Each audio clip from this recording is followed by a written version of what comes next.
तो क्रोमेटोग्राफी में अपने अधिशोषण और वितरण नियम से संबंधित किसी भी मिश्रण के अवयव को पृथक किया जाता है। तो इसमें क्या क्या किया जाता है इसको समझो। सबसे पहले गैस क्रोमेटोग्राफी की खोज मार्टिन ने की थी। इसके साथ साथ पेपर क्रोमेटोग्राफी व स्तंभ क्रोमेटोग्राफी की खोज भी मार्टिन ने की थी। तो इसमें क्या है, सबसे पहले अपने बात करते हैं पेपर क्रोमेटोग्राफी क्या है, उससे अपने सभी बातें समझ में आ जाएगी कि paper chromatography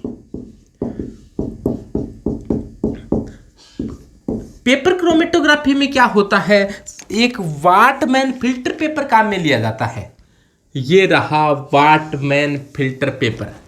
Whatman filter paper सामान्यतः इसकी लंबाई और चौड़ाई आप डिसाइड कर सकते हो। फिर भी ये सामान्यतः इसकी लंबाई चौड़ाई होती है वो 1 से लेकर 3 सेमी होती है, जबकि ऊंचाई है इसकी अपने ऐसे कहते हैं लंबाई है वो 15 से लेकर 30 सेंटीमीटर की सामान्यतः काम में ली जाती है। तो ये वाटमैन फिल्टर पेपर नंबर 1 काम में लिया जाता है। इसके ऊपर सबसे पहले क्या किया जाता है, अधिशोषक का लेप कर दिया जाता है। इसके ऊपर क्या किया जाता है, अधिशोषक की परत चढ़ा देते हैं। अधिशोषक के रूप में आप काम में ले सकते हो जैसे सक्रिय चारकोल है, सिलिका है, एल्यूमिना है, इस प्रकार से बहुत से अधिशोषक होते हैं। तो अधिशोषक की क्या कर देते हैं, इस पर परत चढ़ा दी जाती है। अधिशोषक की परत चढ़ाने के बाद में यहाँ पर क्या किया जाता है, यहाँ से 5 सेमी की दूरी पर, नीचे से 5 सेमी की दूरी पर एक पेंसिल से एक लाइन खींच जाती है। तो ये बात आती है कि पेंसिल से लाइन क्यों खींची जाती है, पेन काम में नहीं ले सकते क्या, पेन काम में लेते हैं तो पेन में क्या होते हैं, रंजक होती हैं, और रंजक को तो ये क्या कर सकती है, पृथक करने के काम में ली जा सकती है। तो वो लाइन है वो जैसे इसमें विलायक आएगा तो वो लाइन क्या हो जाएगी, गति कर जाएगी। इसीलिए अपने क्या काम में ले जाती है, पेंसिल से लाइन लगाते हैं। इससे क्या किया जाता है, किसी विलायक के अंदर डुबो कर रखा जाता है। यहाँ पर विलायक बहुत से विलायक होते हैं, तो विलायक में उचित विलायक में डुबो दिया जाता है। तो ये विलायक में डुबो दिया जाता है। ये कोई यहाँ पर कोई सोलवेंट काम में लिया जाता है, जो भी तो सोलवेंट के अंदर डुबो दिया जाता है। फिर क्या किया जाता है, एक जिस को मिश्रण, जैसे मान लो आपने कोई मिश्रण है ए और बी मिले हुए हैं, उस मिश्रण का जो भी मिश्रण है उसका किसी विलायक की कम मात्रा के अंदर उनका क्या बनाता है, जो नमूना है उसकी विलायक की कम मात्रा के अंदर उसका पेस्ट बनाया जाता है और इसका बिंदु यहाँ पर लगा दिया जाता है।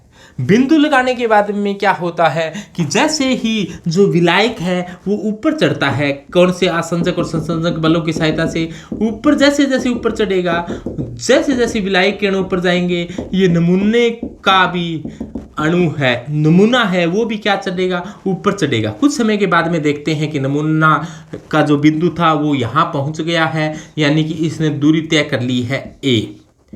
तो ए दूरी तय कर ली है नमूने ने। जबकि विलायक के अणु देखें तो विलायक के अणु ने दूरी तय कर ली है। विलायक के अणु मान लो यहाँ तक पहुँच गए हैं और इन्होंने दूरी तय की है बी। तो विलायक के अणु ने बी दूरी तय की गई है, जबकि नमूने ने क्या दूरी तय की है, ए तय की है। इस विधि में अपने एक सूत्र काम में लेते हैं, इसमें आरएफ है, आरएफ निकालते हैं। आरएफ क्या होता है, आरएफ होता है कि नमूने द्वारा तय की गई दूरी या जो अपने मिश्रण लिया है उसके द्वारा तय की गई दूरी, नमूने द्वारा तय की गई दूरी अपोन विलायक द्वारा तय की गई दूरी। तो विलायक द्वारा तय की गई दूरी तो अपने आरएफ है। तो नमूने द्वारा तय की गई दूरी जो ये मिश्रण का बिंदु लिया है उसके द्वारा तय की गई दूरी ए है और विलायक द्वारा तय की गई दूरी बी है। तो क्या निकाल लेते हैं, ए अपॉन बी निकाल लेते हैं। अलग अलग मिश्रण का ए अपॉन बी क्या होता है, अलग अलग होता है।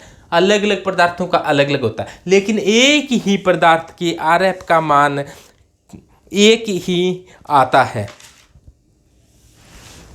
तो इस प्रकार से क्या इस प्रकार से यहाँ पर पेपर क्रोमेटोग्राफी में ये क्रोमेटोग्राफ बनाया जाता है। तो इसके कई पद होते हैं कि एक विधि है वो क्रमानुसार अलग अलग पद के अनुसार काम में ली जाती है।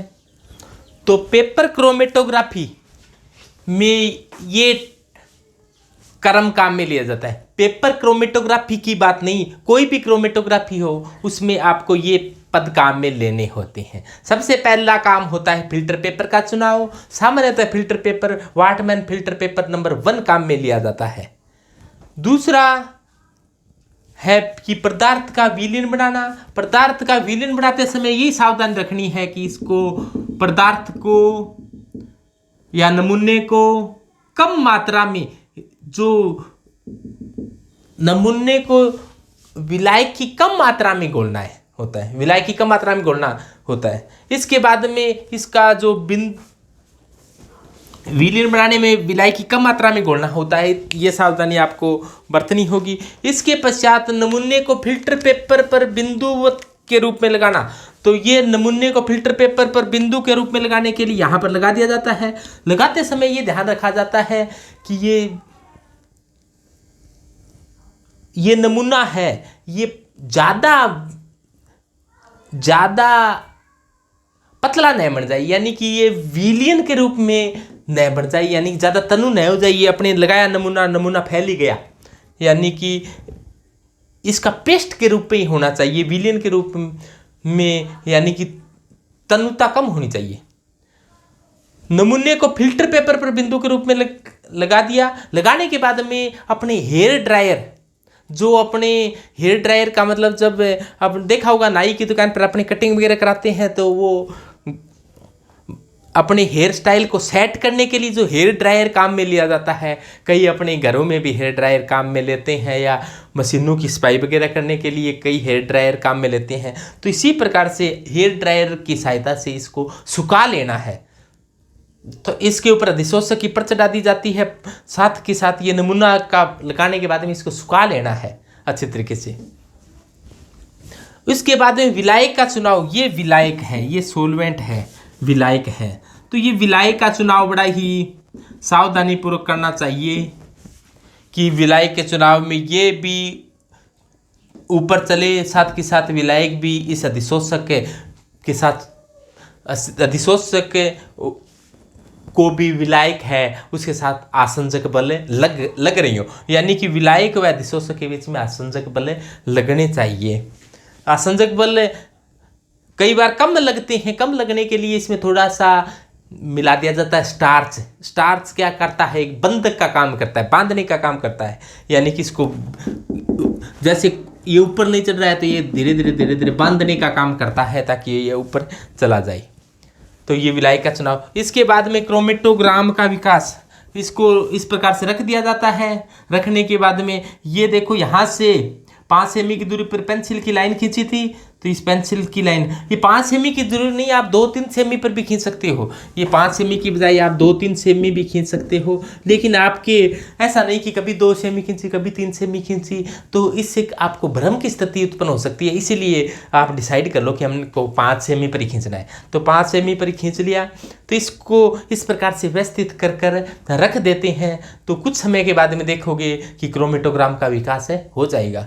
अब टाइम की कोई लिमिटेशन नहीं है। आरएफ का मान चाहे आपने 1 घंटे तक रखा तो आरएफ का मान वही आएगा, चाहे 2 घंटे तक तो इसको ऊपर चढ़ने दिया तो जैसे ए बढ़ेगा तो बी भी बढ़ जाएगा। ये अनुपातिक रूप से ही बढ़ते हैं। तो ए अपन बी का मान क्या आता है, हमेशा सदैव वही आता है। तो इस प्रकार से पेपर क्रोमेटोग्राफी की ये स्टेप काम में लिए जाते हैं। तो टीएलसी एक आती है कि यदि एग्जाम में ये पेपर क्रोमेटोग्राफी न आकर टीएलसी आ जाए, थिन लेयर क्रोमेटोग्राफी, इसका नाम क्या होता है कि थिन लेयर क्रोमेटोग्राफी। इसमें क्या होता है और कुछ नहीं होता, बस ये कांच की ली जाती है। ये वाटमैन फिल्टर पेपर काम में लिया था, वहां पर कांच की पतली पट्टिका ली जाती है, उसके ऊपर अधिशोषक लगाया जाता है। तो अपने थिन लेयर क्रोमेटोग्राफी को अलग से पढ़ेंगे, लेकिन अंतर इतना ही है, काम वही है। लेकिन थिन लेयर क्रोमेटोग्राफी में क्या है, यहाँ पर जो वाटमैन फिल्टर पेपर काम में लिया था वहाँ पर क्या ली जाती है, ये कांच की कांच की काम में ले लोगे तो इसका नाम क्या पड़ गया, थिन लेयर क्रोमेटोग्राफी, TLC। इसके साथ साथ अधिशोषक के साथ थोड़ा स्टार्च और मिला दिया जाता है, क्योंकि कांच है उसका आसंजक बल बढ़ाने के लिए थोड़ा सा स्टार्च और मिलाया जाता है। और कोई अंतर नहीं है। थिन लेयर क्रोमेटोग्राफी वैसी है जैसी ये क्रोमेटोग्राफी होती है, बस इसका थोड़ा डायग्राम है, उसमें थोड़ा सा आपको चेंजिंग है। तो पेपर क्रोमेटोग्राफी है वो 2 पार्टों में डिवाइड किया जा सकता है। पेपर क्रोमेटोग्राफी है ना, पेपर, उसको 2 पार्टों में डिवाइड किया जा सकता है। एक तो चढ़ती हुई क्रोमेटोग्राफी, चढ़ती हुई क्रोमेटोग्राफी यानी कि असेंडिंग, एक उतरती हुई क्रोमेटोग्राफी। चढ़ती हुई क्रोमेटोग्राफी में तो देखो चढ़ने की दिशा क्या है, ऊपर की तरफ है, तो चढ़ती क्रोमेटोग्राफी। बस कुछ नहीं, इसको यहाँ पर जो ये फिल्टर पेपर था उसको ऊपर इस